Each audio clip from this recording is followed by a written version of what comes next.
Hello guys, magandang hapon. Ayan, meron naman po tayong order. Ayan, customer po from Tagum City. Ayan, bukas po Tagum City po yo. Bound to Tagum City po tayo kasi meron tayong i-deliver. Ayan, ito yung order niya. Okay, na package, yung 9,000 na package po. Ayan, so again, so sa 9,000 na package, ito yung makukuha ng customer natin from Tagum City. Ayan, so meron siyang TP-Link 110. Ayan, so makikita nyo. Yan, so ito yung outdoor extender package natin sa 9K. Ayan, syempre yung ating dalawang tig 10 meters na cat 6 LAN cable, yan. 10 meters ito, and then ito yung isa, 10 meters din yan, okay? Okay, 10 meters from Vendo to router or modem yan, okay? And then another 10 meters from Vendo to outdoor extender, yung sa TP-Link natin, ayan. And then syempre yung ating tarpaulin, ayan, 2x3 na tarpaulin. Ayan, so makikita nyo doon sa mostly sa mga pictures natin upload. So ito yun siya, syempre may kasama yung tarpaulin. And then syempre yung ating Vendo na curve box. Ayan, so naka anti-hook na rin. Okay, ayan, so curve yan. All black tayo ngayon. Okay, ayan, syempre sa loob ng box meron yung coin box. Pwede mo itong tanggalin, pwede rin hindi. Ayan, optional lang. Okay, ayan, sige. Connect tayo dun sa yung sa SSID ng Vendo o yung gusto niya ipangalan sa SSID ng Vendo niya. Okay, ayan. So connect tayo diyan sa Bulin Piso Wi-Fi. Ayan, so ayan. Bulin Piso Wi-Fi. Connect tayo diyan. Click natin 'yan. So click ko lang ulit. Ayan. Oh, teka lang. So, yung Bulin, asa na yun? Yan. So, ito yung Bulin Piso Wi-Fi. Siyempre, a few seconds, magpa-pop up yan. Okay? So, if gusto tignan yung customer yung rates, click natin yung view rates. Ayan. Click natin yung view rates button. Then, ito yung default rates. Mostly, ito yung default yan. Mostly. And then, if gusto nyo i-edit yan, pwede nyan i-edit doon sa admin panel mismo ng Vendo. Ayan, sige, hulog tayo ng coins. Yung coins lot pala is tumatanggap na yan ng bago at saka lumang coins. Pati rin yung 20 peso coin. Yan, tumatanggap na rin yan. Okay, click natin yung insert coin. Ayan. Ayan. Hulog ako ng bagong piso. Okay, yung lumang peso.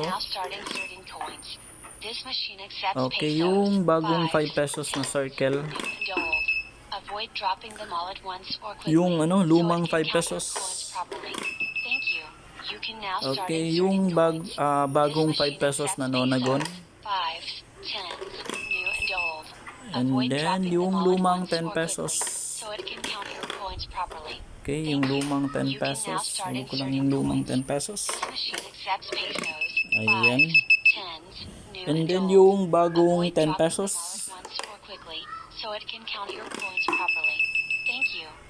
And then last one is yung 20 peso coin. Ayan. Ayan. Kapag wala nang ihulog, click natin yung done paying. Ayan. So, a few seconds, syempre magpa-pop up yan. Kapag makita mo yan, meaning connected ka na sa Vendo. Ayan, play tayo ng videos. Punta tayo sa PureTuber para wala ng ads, yung mga anuhing ads, para automatically magpe-play yung video. Okay. Ayan, so play tayo ng isa. Ayan, play natin to.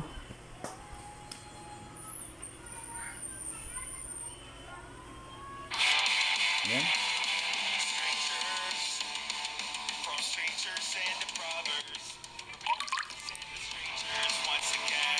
Okay, play ulit tayo ng isa. So makikita nyo sa taas, connected tayo sa Bulin Piso Wi-Fi. Hanap lang tayo. Yan, ito.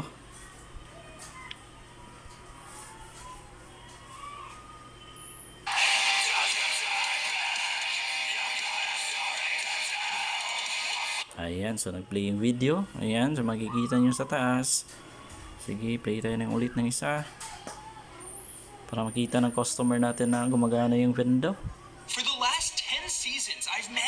Ayan, so makikita nyo sa taas. Yan. Yan, connected tayo sa Bulin Piso Wi-Fi. And then gumagana yung Vendo. Nagpi-play yung mga ano niya, yung videos. Yan.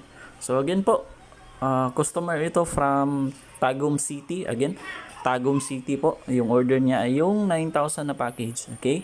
Again po, kapag sa Tagum City, free delivery po ako dyan and free sit up na rin. So meaning, kapag 9K yung in-order ng customer natin, 9K lang yung babayaran niya. Okay? Wala po akong charge sa delivery and then wala rin akong charge sa pag-set up. Okay? If ano yung in-order ng customer natin na 9K, 1,000 na package, yan lang yung babayaran niya. Okay?